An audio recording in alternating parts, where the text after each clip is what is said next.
Kenapa dalam diri manusia awalnya, usulnya itulah sifat maha pengasih dan penyayang? Bukankah manusia diciptakan oleh Allah langsung? Bukanlah manusia diciptakan daripada saripati makanan? Bukankah manusia diciptakan daripada nurnya Muhammad, nur yang mulia, cahaya yang mulia? Bukankah manusia ini dimasuki dengan energi?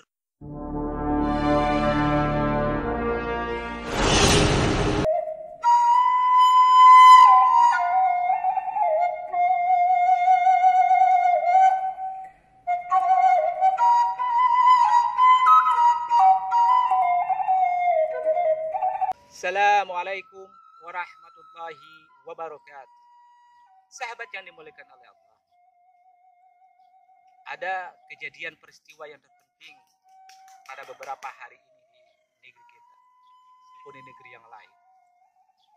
Ada sifat yang cukup dipandang kurang baik dalam mata masyarakat. Apa sifat itu? Sifat yang sangat tercela dalam diri kita ini adalah ada muncul sifat buas, insting hewan. Insting hewan itu adalah dia senang menerkam, bersifat buas, atau mungkin dalam bahasa orang kampung dia senang menganiaya. Tentu adalah perbuatan ini tidak terjadi dalam waktu yang cepat. Itu terjadi sebuah proses sehingga bagaimana seseorang berani teganya melakukan sebuah penganiayaan terhadap orang lain. Banyak teks-teks suci mengatakan, baik yang dalam Al-Quran, Alkitab, dalam kitab Taurat, maupun kitab-kitab yang lain seluruh agama telah menjelaskan tentang bagaimana efek besar energi negatif yang terdapat dalam sebuah penganiayaan. Penganiayaan itu adalah tiada luput adalah sifat yang tersimpan dalam diri manusia, yang prosesnya terjadi bukan sehari dua hari, bukan sebulan dua bulan, tapi bertahun-tahun. Di antaranya adalah bahwa dalam diri manusia ini terdapat seluruh sifat yang ada makhluk Allah. Baik sifat hewan, sifat setan, sifat malaikat, sifat tumbuh-tumbuhan, sifat material, dan sifat-sifat yang lain yang telah Allah ciptakan di muka bumi ini selain daripada manusia. Salah satu sifat yang ada dalam diri manusia itu diantaranya yang baru kita katakan adalah sifat hewan. Hewan itu punya insting, itu adalah pemburu. Punya insting adalah bagaimana menganiaya, memakan satu sama lainnya. Itu adalah sifat hewan. Nah, dengan sifat yang demikian itu sebenarnya kita kembalikan lagi kepada fitrah yang sebelumnya. Bahwa manusia ini disimpan sifat Rahman dan Rahim. Sifat maha pengasih dan lagi maha penyayang. Kenapa dalam diri manusia awalnya, usulnya itulah sifat maha pengasih dan penyayang? Bukankah manusia diciptakan oleh Allah langsung? Bukanlah manusia diciptakan daripada saripati makanan? Bukankah manusia diciptakan daripada nurnya Muhammad, nur yang mulia, cahaya yang mulia? Bukankah manusia ini dimasuki dengan energi ruh yang maha suci, yaitu Allah Subhanahu wa Ta'ala? Namun dalam kenyataannya manusia berbuat seperti hewan. Siapa yang salah? Nah, dalam konteks ini mari kita senantiasa berintrospeksi. Apakah dalam kehidupan kita ini berbuat kehidupan seperti hewan? Apa kehidupan seperti perbuatan malaikat, perbuatan setan, perbuatan tumbuh-tumbuhan, perbuatan makhluk-makhluk yang lain? Nah, tadi salah satu kalau kita bicara konteks tentang terjadi penganiayaan, itu berarti kita dalam sehari-hari kita senantiasa menanamkan berbuat sifat-sifat hewan. Sifat hewani tercermin dalam kehidupan. Apa itu? Dari mulai sisi makanan.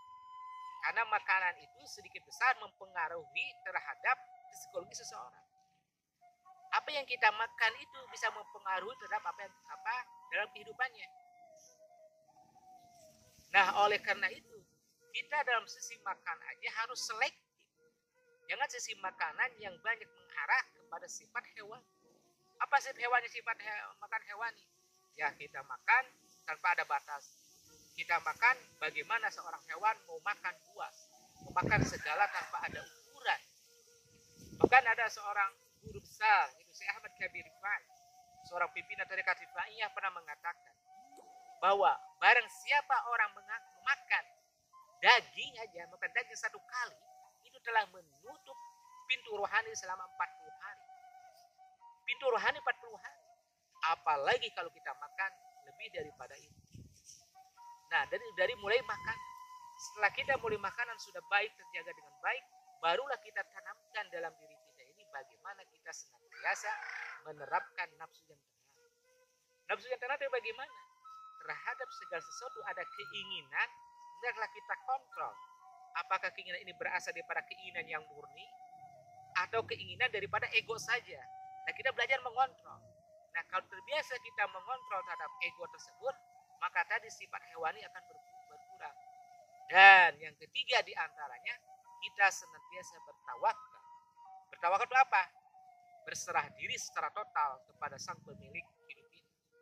Tentu bertawakal itu bukan arti setelah kita mengerjakan sesuatu baru kita bertawakal, bukan.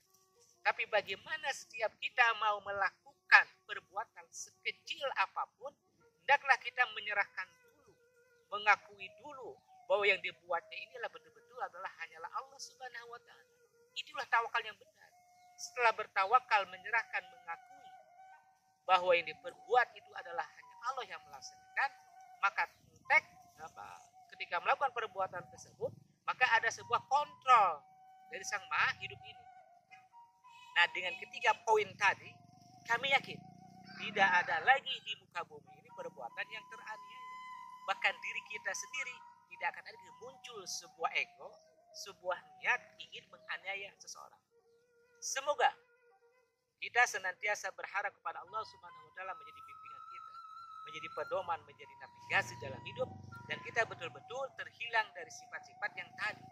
Bukan arti kita mau menghilangkan, tapi kita bagaimana memanage sifat-sifat kita tadi itu sesuai dengan keperluannya. Demikian yang bisa kami sampaikan. Ini adalah berbagi di antara kita. Semoga berbagi ini memberikan manfaat, khususnya bagi kami dan umumnya bagi para sahabat semuanya. Kami akhiri. Wassalamualaikum warahmatullahi wabarakatuh.